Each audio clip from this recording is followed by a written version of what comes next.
नमस्कार साथियों, मेरा नाम है मयंक गौतम और मैं आपका स्वागत करता हूं आपके अपने हिंदी वाले गुरुजी चैनल पर। पिछले 3 वीडियो मेरे संधि से संबंधित थे, जिसमें हमने जाना संधि क्या होती है, संधि कितने प्रकार की होती है तथा स्वर संधि को हम पूर्ण रूप से समाप्त वहां पर कर चुके हैं। संधि करा चुका हूं, संधि विच्छेद में आने वाले वीडियो में कराऊंगा। आज का जो हमारा टॉपिक है वो है व्यंजन संधि। व्यंजन संधि को करने से पहले मैं कुछ आपसे बातें जरूर कहूँगा व्यंजन संधि को लेकर। पहली बात तो ये है कि हम यहाँ पर जो संस्कृत से आए हुए शब्द हैं तत्सम, उन्हीं को संधि के नियमों में बांध सकते हैं। अर्थात जो संधि होती है वो तत्सम शब्दों में ही होती है। और रही बात स्वर संधि की, तो स्वर संधि संस्कृत में अगर बात करी जाए तो वहाँ पर 7 होती हैं, लेकिन हम कितनी प्रयोग करते हैं? 5 प्रयोग करते हैं। इसी तरीके से व्यंजन संधि में भी बहुत से ऐसे नियम हैं जो संस्कृत में तो प्रयुक्त होते हैं लेकिन हिंदी में उनका प्रयोग नहीं होता है। शतत्व संधि है, चतत्व संधि है, बहुत सारी संधियां ऐसी हैं जो संस्कृत में तो प्रयोग होती हैं लेकिन हमारे यहाँ हिंदी में नहीं होती। ठीक है, तो ये पहली बात थी। दूसरी बात ये है कि स्वर संधि जब हमने पढ़ी थी तो स्वर संधि में प्रत्येक संधि का एक नाम था, अर्थात 5 प्रकार की थी। लेकिन आपके लिए अब खुशखबरी ये है कि व्यंजन संधि में आप किसी भी संधि का नाम नहीं होगा। सीधी सी बात है कि कितने भी आप इसमें संधि कर लीजिए, किसी का भी आपको नाम हिंदी में नहीं बताना है। संस्कृत में यदि आप होते तो आपको प्रत्येक संधि का नाम व्यंजन संधि में भी बताना पड़ता और विसर्ग संधि में भी बताना पड़ता। तो ये आपके लिए खुशी की बात थी कि स्वर संधियों में आपको नाम भी याद करने थे और यहाँ पर आपको नाम याद करने की आवश्यकता नहीं है। तीसरी बात यह है कि बहुत सारे नियम हिंदी में जो प्रयोग किए जाते हैं उनमें कुछ हिंदी से बदलाव भी हुआ है, वो भी मैं आपको बताऊंगा। लेकिन व्यंजन संधि शुरू करने से पहले मेरे को आपको कुछ बताना है। मैंने ये बताया आपको पिछले वीडियो में पढ़ा चुका हूं कि सघोष और अघोष क्या होते हैं। असल में संधि में जब व्यंजन संधि या विसर्ग संधि पढ़ेंगे तो वहां पर अघोष और सघोषों की बहुत आवश्यकता पड़ती है। तो देखिए, वहां पर तो मैंने अच्छी तरीके से समझाया है, लेकिन यहां पर मैं आपको थोड़ा सा समझाता हूं कि अघोष और सघोष क्या है। उसको समझे बिना आप इन संधि को अच्छी तरीके से नहीं समझ पाएंगे। देखिए, बस मैं इतना सा बताऊंगा आपको, और डिटेल में अगर जानना है तो आप मेरे वीडियो को देख सकते हैं घोष तत्व के आधार पर वर्णों का वर्गीकरण। देखिए, मैंने बताया था वहां पर छोटी सी बात कि आप अघोष याद कर लीजिए। प्रत्येक वर्ग का पहला और दूसरा और तीनों शाह, ये क्या होते हैं? आपके अघोष होते हैं। प्रत्येक वर्ग का पहला, दूसरा और तीनों शाह क्या है? अघोष हैं। इसके अलावा जो भी कुछ है हमारी वर्णमाला में वो सघोष है। क्या है? सघोष है।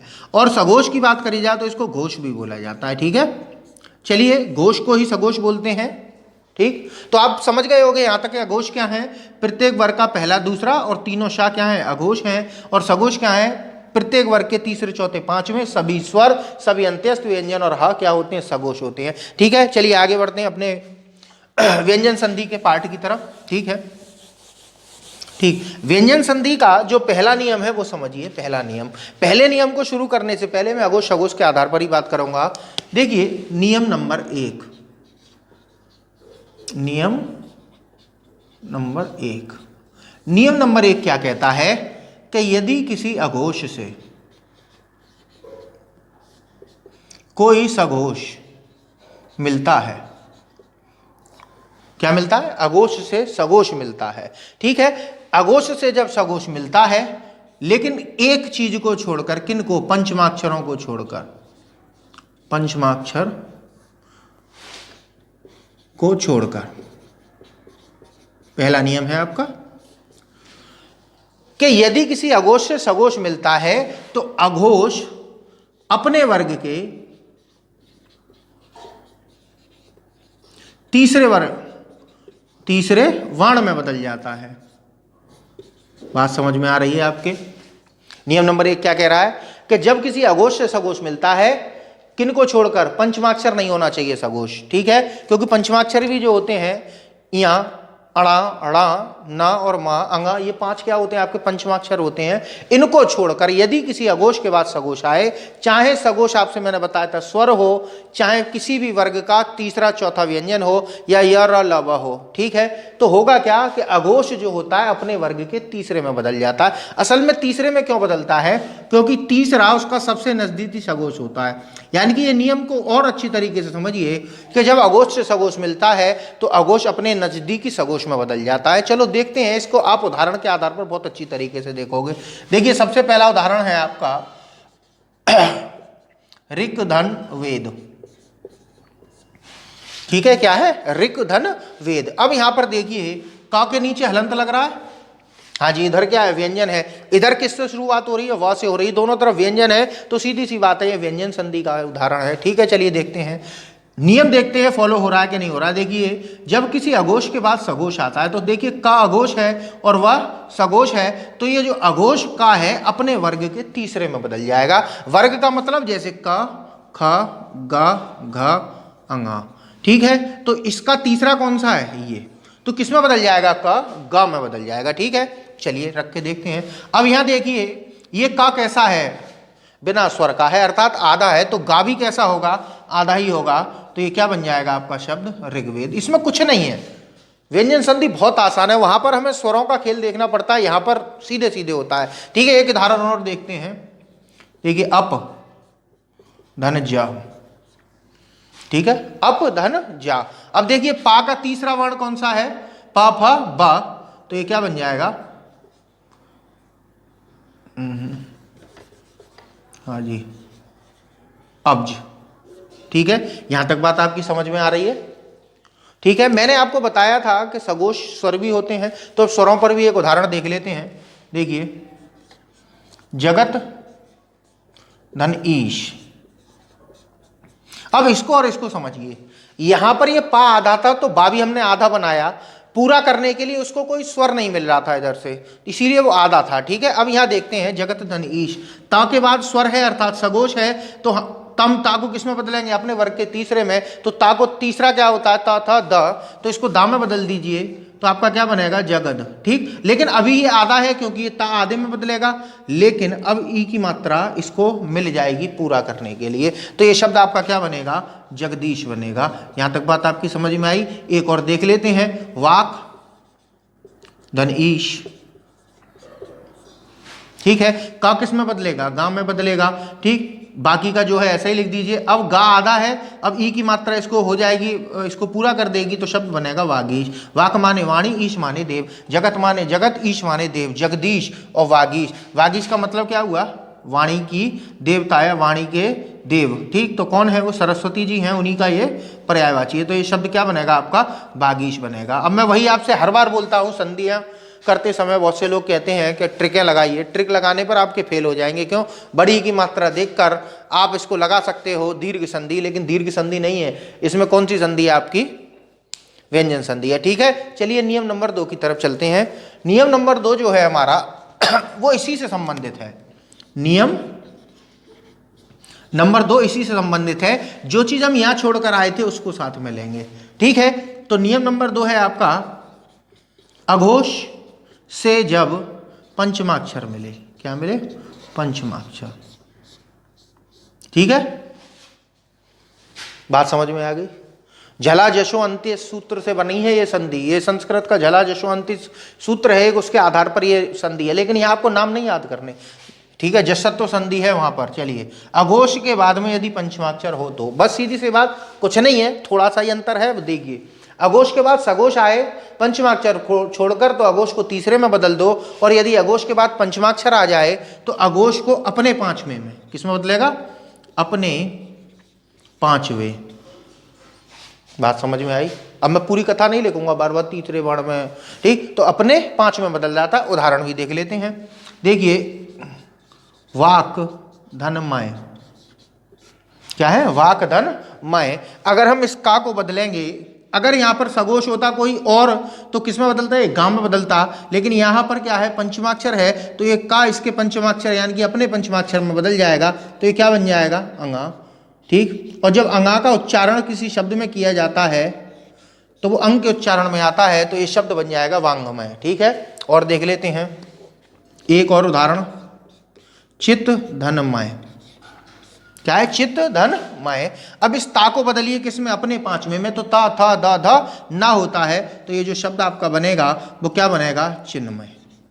बहुत आसानी से आपको मेरे हिसाब से संधियां समझ में आ रही होंगी, बहुत आसानी से नियम आपको समझने हैं। ठीक है, चलिए अब मैं इसको बिगाड़ रहा हूं। अब नियम नंबर 3 की तरफ चलते हैं। ठीक,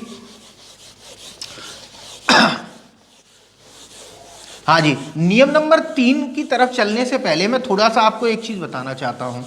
ये समझ लीजिए, वैसे तो मैं ट्रिक में पढ़ाता नहीं, लेकिन ट्रिक समझ लो चाहे कुछ समझ लो, इसको ट्रिक नहीं है, वैसे ट्रिक नहीं है, 3 नंबर नियम है। देखिए असल में आप देखेंगे हिंदी में अधिकतर हलंत वाले शब्दों का प्रयोग नहीं होता। हलंत का मतलब हल से अंत। जैसे हमारे यहाँ राम लिखा जाएगा तो पूरा लिखा जाएगा, कभी आपने इस तरीके से हलंत वाले शब्द हिंदी में ज्यादा देखे नहीं होते। लेकिन हम यहाँ पर जब संधि को पढ़ रहे हैं, अगर पूर्व पद में व्यंजन आएगा तो उसमें हलंत होना चाहिए। ठीक, तो सीधी सी बात है, अगर इसमें हलंत नहीं है तो इधर तो इसका अंत स्वर से हो रहा है, तो स्वर संधि होने के चांसेस हैं कि इधर स्वर हो गया और इधर भी कोई स्वर हो गया। ठीक, चलिए तो मैं जो बता रहा था वो समझिए। असल में ये जो हम नियम पढ़ रहे हैं, उत तत् सत सम, ये मुख्य रूप से इन उपसर्गों की वजह से। इसके अलावा भी बहुत सारे शब्द अभी बीच में आएंगे जो पूर्व पद में आपको दिखाई देंगे। ठीक है, ज्यादातर आपको मैं जितने भी उदाहरण कराऊंगा उनमें यही 4 उपसर्ग ज्यादातर आपको प्लस के इधर की तरफ देखने को मिलेंगे, क्योंकि ये उपसर्ग है। उपसर्ग क्या होता है? शब्द से पहले जोड़कर शब्द में जो परिवर्तन कर दे उसी को उपसर्ग कहते हैं। तो समझ लीजिए कि इन्हीं का ज्यादा प्रयोग होगा। अब इनमें भी अगर इन तीनों को देखो तो इन तीनों में ही सबसे ज्यादा प्रमुख बात क्या है कि इन सभी के अंत में ता व्यंजन आ रहा है। क्या आ रहा है? ता व्यंजन आ रहा है। तो इसीलिए ता ज्यादा ही जब आने लगा है तो ता के नियम बन जाते हैं। तो नियम नंबर 3 को हम बोलते हैं ता के नियम।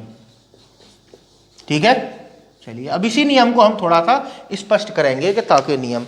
देखिए सामान्य तौर पर यदि मैं बात करूं कि ता के बाद कोई सगोश आता है तो ता किस में बदलता है? अपने से तीसरे में बदल जाता है। यानी कि हम पिछले नियमों में ता को दा में बदलते आए हैं और पंचमा अक्षर आ जाए तो ता को हम ना में बदलते आए हैं। इतना ही तो हमने किया था।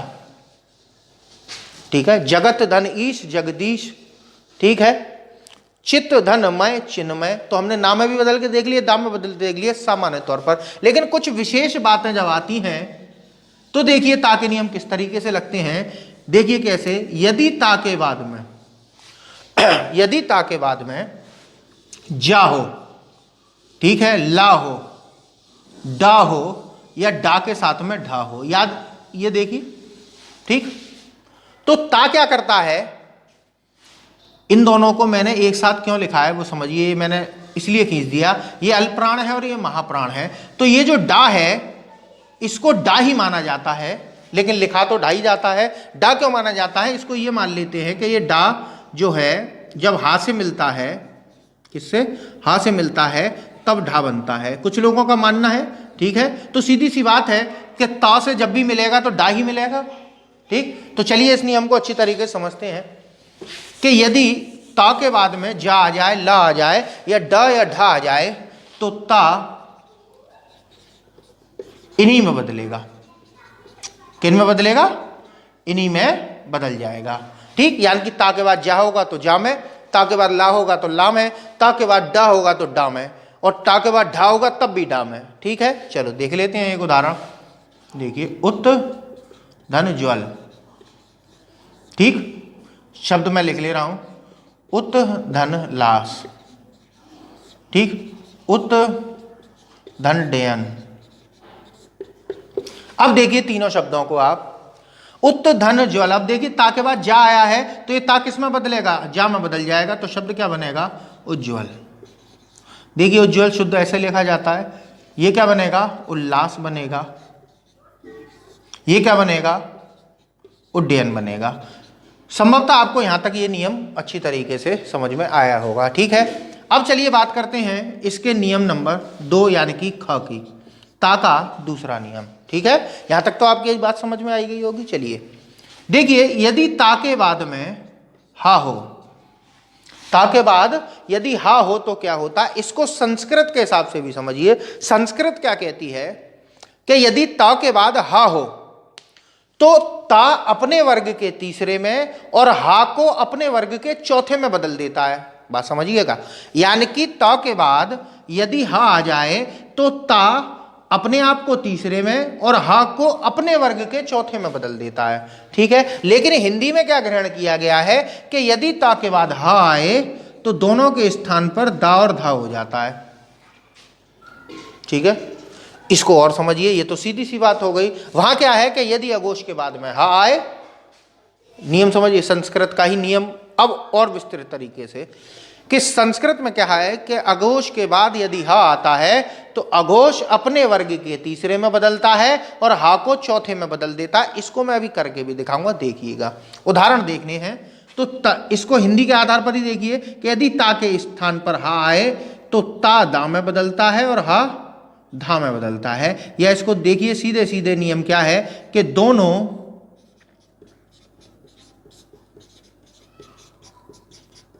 किस में बदलेंगे, दा और धा में। ठीक, दा और धा में दोनों बदल जाएंगे। उदाहरण देख लेते हैं, उत धन हार, उत धन हार शब्द क्या बनेगा आपका, उद्धार बनेगा। ठीक,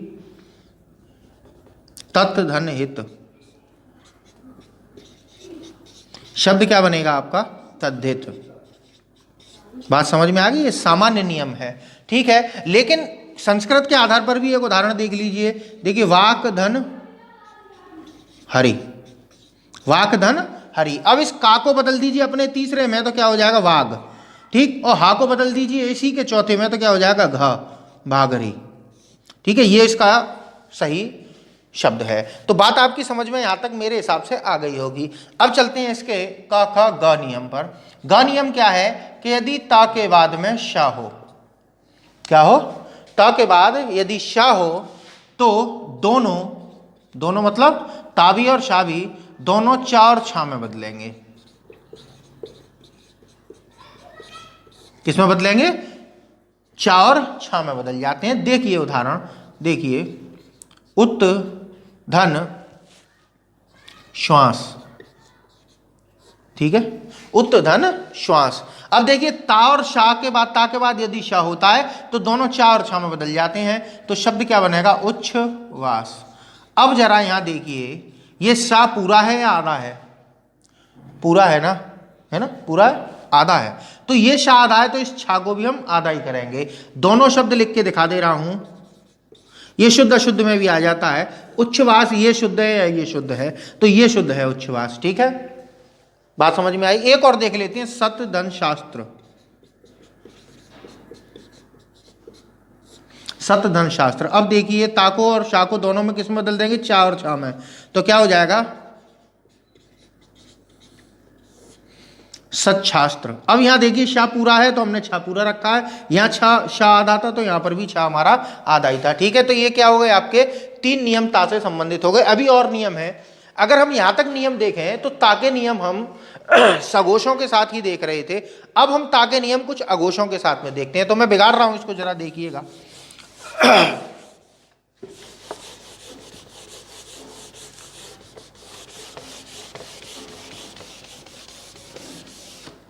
देखिए, यदि ता के बाद क्या हो, अघोष हो, तो क्या होता है। लेकिन प्रत्येक अघोष की बात नहीं होगी, यहां पर जिन जिन अघोष की बात होगी मैं लिख देता हूं। देखिए, का हो या खा हो, ता हो या था हो, पा हो या फा हो, और एक और ले लेते हैं यहां पर, सा। ठीक, का, खा, ता, था या पाफा और सा के बाद में या ता के बाद में ये इनमें से कोई आ जाएगा तो होता क्या है कि ता नहीं बदलता। ठीक है, बात समझ में आई। अल्पप्राण महाप्राण भी आप पढ़ के आइएगा। देखिए, अगर पद में का लिखा हो चाहे खा लिखा हो, एक ही बात मानी जाती है, प्लस से इधर। ठीक, क्योंकि ये अल्पप्राण है और ये महाप्राण है, तो अल्पप्राण आ जाए चाहे महाप्राण आ जाए, नियम यही रहेगा। ठीक है, चलिए तो देखते हैं ता कैसे नहीं बदलता। देखिए, शब्द मैं लिख रहा हूं, उत धन कर्ष। ठीक, इसका देखते हैं, उत धन थान,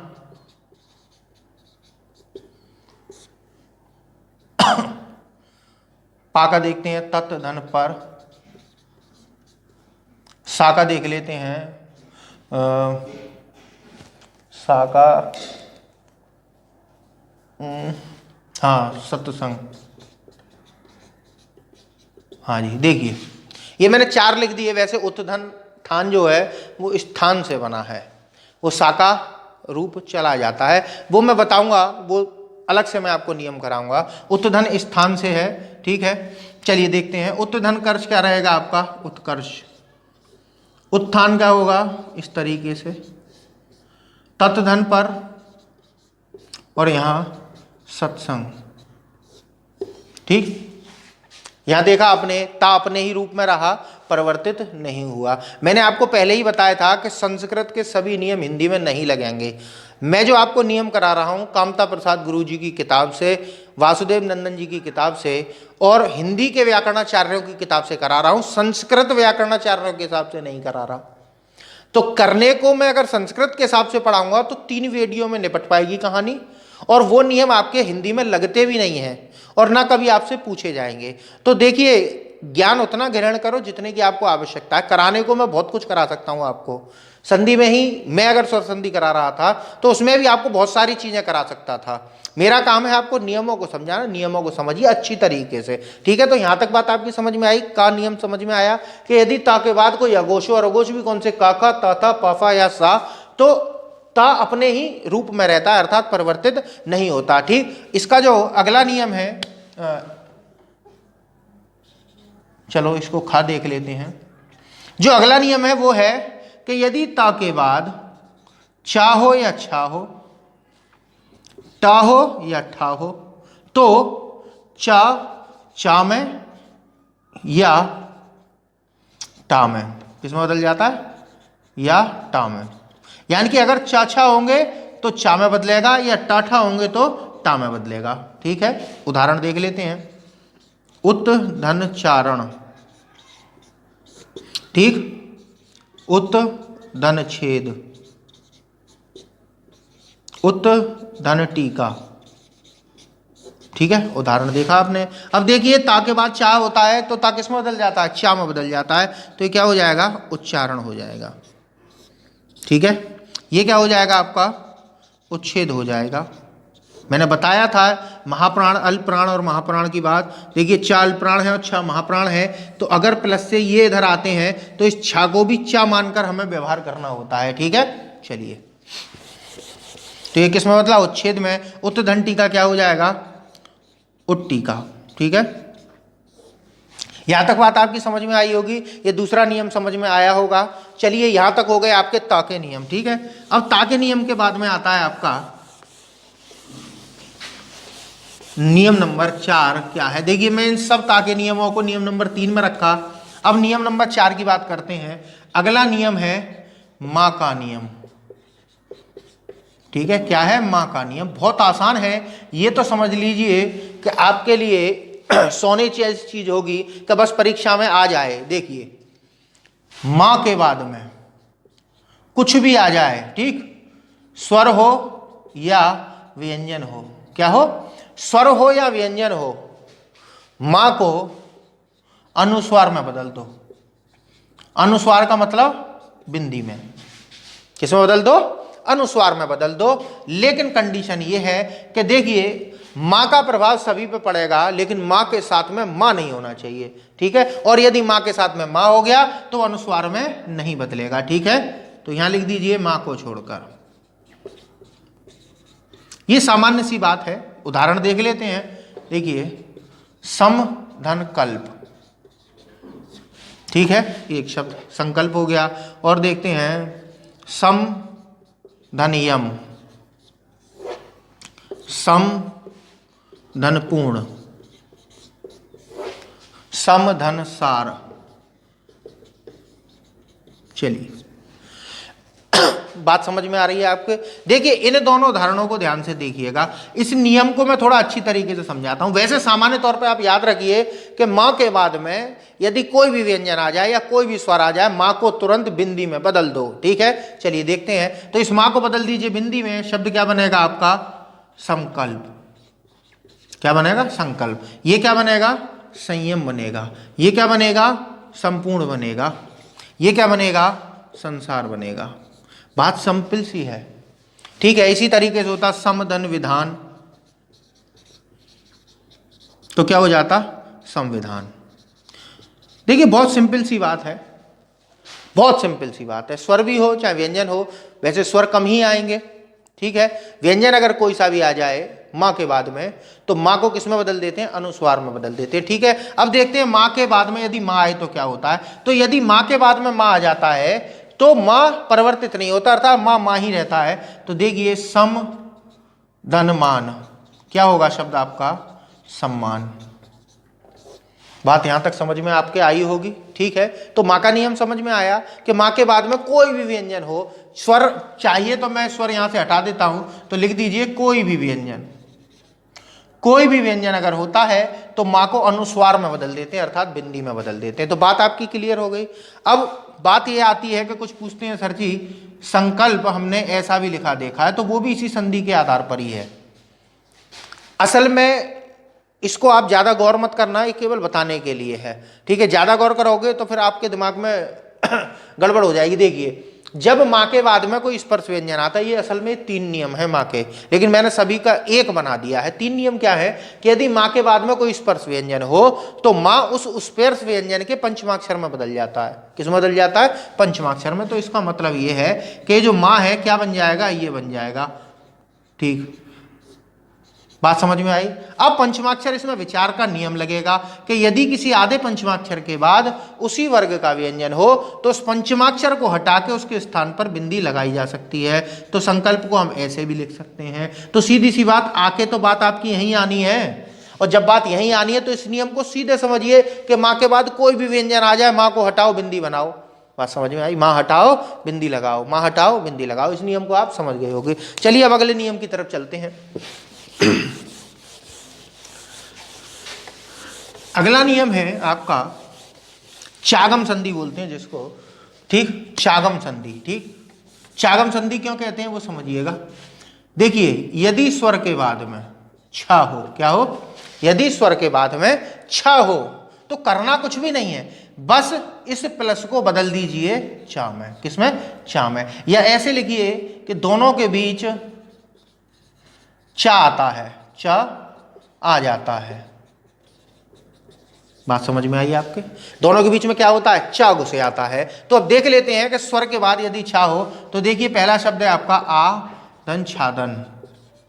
अब आपको करना कुछ भी नहीं है, बस बीच में चा को लगा देना है। तो ये आपका शब्द क्या बनेगा, आच्छादन, ठीक है। और देख लीजिए वि धन छेद, क्या हो जाएगा, विच्छेद। इसी तरीके से मातृधन छाया, शब्द क्या बनेगा आपका, मातृछाया, मातृछाया। तो आपकी बात यहां तक समझ में अच्छी तरीके से आ गई होगी। नियम नंबर 5 था। अब नियम नंबर 6 को देखते हैं। नियम नंबर 6, नियम नंबर 6 क्या है वो समझिए। आ या आ के अलावा, अलावा स्वर से जब सा मिलता है, आ या आ के अलावा स्वर, चाहे देखिए इस नियम को कुछ लोग पढ़ाते हैं कि ई या ई के बाद में यदि सा हो तो क्या होता है कि आ या आ के बाद यदि स्वर हो तो सा को शा में बदल देते हैं। किसमें, शा में बदल देते हैं, ठीक है। अगर ये आधा होगा तो आधे में, पूरा होगा तो पूरे में बदल देंगे। बात यहां तक समझ में आई। उदाहरण देख लेते हैं। देखिए वी धन सम, अब यहां देखिए इधर क्या है, ई है। अगर इसको आप तोड़कर भी देखोगे तो भी आपको पता चल जाएगा, इधर ई है इधर सा है, ठीक। इन दोनों का संधि होगी तो ये ई की वजह से ये सा किस में बदल जाएगा, शा में बदल जाएगा। तो शब्द क्या बनेगा आपका, विषम बनेगा, ठीक है। एक उदाहरण और देखते हैं। अभिधन शेख, शब्द क्या बनेगा आपका, अभिषेक, ठीक है। नियम नंबर 7 आखिरी नियम है आपका।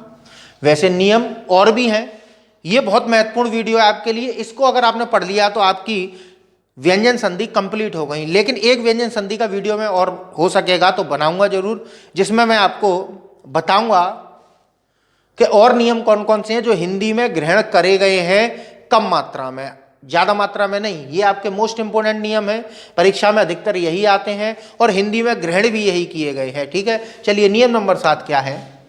नियम नंबर 7 ये है कि री, रा और शा के बाद में क्या हो, कहीं भी ना हो, क्या मिले, कहीं भी ना हो। यानी कि पहले पद में अगर री, रा और शा हो, चाहे आधे हो चाहे पूरे हो, उसके बाद में प्लस के इधर कहीं भी ना मिल जाए, कहीं भी, तो उस ना को णा में बदलते हैं। बात समझ में आपके आई? उदाहरण से और अच्छी तरीके से समझ जाएंगे। देखिए पहला शब्द है परिधन नाम। ये तो भाई सोने पे सुहागा हो गया कि इधर रा है और इधर ना सीधे सीधे मिल गया, तो शब्द क्या बन जाएगा आपका? परिमाण, परिणाम। अब परिमाण निकल ही आया है तो उसको भी ले लीजिए, परिधन मान। इधर ना कहाँ चला गया? इधर। लेकिन मैंने क्या बताया था कि री रा शा के बाद में ना कहीं भी हो उसको ढूंढ के ड़ा बना दो, तो ये क्या बन जाएगा आपका? परिधनमाण, परिमाण। ठीक है, और देख लेते हैं विषधनु, क्या हो जाएगा? विष्णु, विष्णु हो जाएगा।